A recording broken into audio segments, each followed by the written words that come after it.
จ๋าย่าจ๋าค่ะวันนี้วันพ่อค่ะ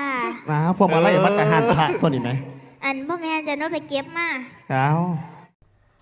FC แฟนคลับหลายคนทราบซึ่งใจบ่คิดบ่ฝันว่าน้องอาอายจะเฮ็ดแบบนี้กับพ่อจ่าและกอย่านุในวันพ่อแห่งชาติอยู่บนเวทีค่ำคืนที่ผ่านมานี่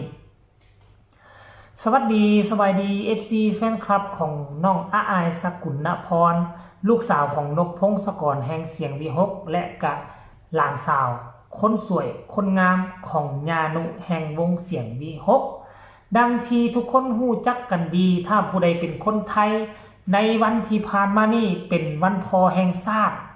ซึ่งลูกๆเต้าๆทั้งหลายก็จะสวยโอกาสเอาวันนี้มากราบอวยพรให้กับพ่อผู้ให้กำเนิดเนาะและแวดวงการหมอลำก็เป็นวงการหนึ่งที่ค่อนข้างมาเป็นแบบอย่างให้แก่สังคมโดยเฉพาะศิลปินผู้เป็นหน้าเป็นตาผู้โด่งผู้ดังเป็นตัวแทนของวงก็จะต้องได้ปฏิบัติแบบนี้เพื่อเป็นแบบอย่างให้กับสังคมน้องอาอายสกุลณพรก็เป็นศิลปินคนหนึ่งที่มีคุณงามความดีประพฤติดีปฏิบัติชอบมาตั้งแต่เนิ่นนานคำคืนที่ผ่านมานี่ในฐานะที่เป็นลูกคนหนึ่งเนาะกะบ่ลืมบุญลืมคุณเนาะเอาดอกไม้เขาเอิ้นว่าเอาดอกไม้บ่หรือว่าเอาพวงอย่างก็เขาเอิ้นว่าอย่างก็มากราบพอกับญานุซึ่งภาพบรรยากาศเต็มไปด้วยความอบอุ่นเต็มไปด้วยความมวลความซื่นตลกเฮฮาพากันเปลี่ยนชุดเป็นชุดไดโนเสาร์ทั้ง 3-4 คนนั่นมวลกุ๊บอุกทึกคึกโคม FC แฟนคลับอยู่ทั้งด้านหน้าเวทีกะหัวอกแอกมีความภูมิอกภูมิใจแล้วก็มีความดีอกดีใจมีความสนุกสนานปีนี้เป็นปีที่6ของวงเสียงที่6ทุกครั้งที่ไปทำการแสดงคือ FC แฟนคลับบ่ผิดหวัง 100% อิงตาม2-3 งานที่ผ่านมานี่บ่แม่นว่าอวยเกินเหตุโดยเฉพาะคือน้องอาอายสกุลณพรเฮ็ดได้ดีหลายเพลงที่เป็นกระแสที่สุดในตอนนี้ก็คือเพลงของแม่จินตลาค่อยไปฟังแล้วค่อยรู้สึกว่าสำนวนเสียงห้องมันลงตัวเป๊ะๆสำหรับน้องอาอายสกุลณพรท่านผู้ชม FC แฟนคลับอยากให้ทุกคนไปชมคลิปนี้วินาทีน้องอาอายก้มกราบญานุกับพอนกพงศกรในวันพ่อแห่งชาติไปชมคลิปนี้แล้วจึงมาพ่อกันในช่วงต่อไปกูมีมาให้พ่อเล่นไปซ้ายอีหยังอีกปะนี่เอามาอย่างมาใส่เงินเตี่ยมันก็ดีแท้หูใจคือดอกว่าหักพกสะกอนก็เลยเอา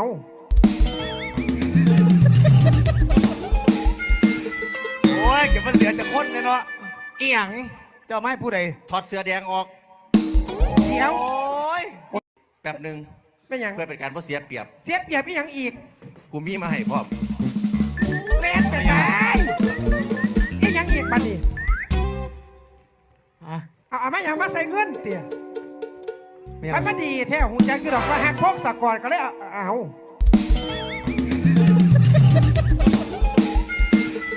โอ้ยเก็บมันเหลือจะคนเลยเนาะ อีหยัง เจ้าไม่ผู้ใดถอดเสื้อแดงออกเดี๋ยวโอ้ยแป๊บหนึ่งเป็นหยังเพื่อเป็นการเสียเปรียบเสียเปรียบอีหยังอีกกูมีมาให้พ่อเล่นไปซ้ายอีหยังอีกปะนี่เอามาอย่างมาใส่เงินเตี่ยมันก็ดีแท้หูใจคือดอกว่าหักพกสะกอนก็เลยเอา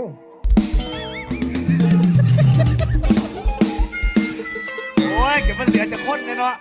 อีหยัง เจ้าไม่ผู้ใดถอดเสื้อแดงออกเป็นหยังเพื่อเป็นการเสียเปรียบเสียเปรียบอีหยังอีกกูมีมาให้พ่อเล่นไปซ้ายอีหยังอีกปะนี่เอามาอย่างมาใส่เงินเตี่ยมันก็ดีแท้หูใจคือดอกว่าหักพกสะกอนก็เลยเอา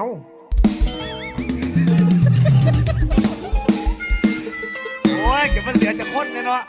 อีหยัง เจ้าไม่ผู้ใดถอดเสื้อแดงออกเดี๋ยวโอ้ยแป๊บหนึ่งเป็นหยังเพื่อเป็นการเสียพ่อจ๋าย่าจ๋าค่ะวันนี้วันพ่อค่ะพวกมาไล่มัดกับหันพระตัวนี้ไหม อันพ่อแม่จะโน้ตไปเก็บมา เอามันพอจิลูก วันนี้วันพ่อเอาป้าดที่หลังคือได้พ่อเป็นเฮียแต่ลูก อ้าวโอ้ยเขากำลังสีซึ่งไม่ เอา อะไร ซึ่ง มันพ่อก็บ่มีหยังให้ลูก เพราะว่าพ่อก็คาดหวังว่าลูกสิมีหยังให้พ่อ อ้าวพ่อคือจัก ขอ สัน ให้อีหลาอยู่ดีมีแฮงมีความสุขมีชื่อเสียงโด่งดังให้พ่อแม่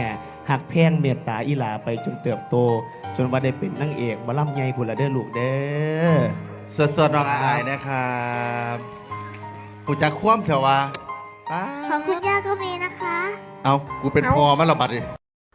มันกำลังจะทราบซึ่งอยู่แล้ว พอนกพงศกรดันเว้าคำนั้นออกมาเฮ็ดให้ทั้งด้านหน้าเวทีแล้วก็ทั้งอยู่เทิงเวทีหัวกันอึกกระทึกคึกโคมจากจะเป็นความเขาเอิ้นมาอย่างเกาะจากจะเป็นเรื่องเล่าวที่อิน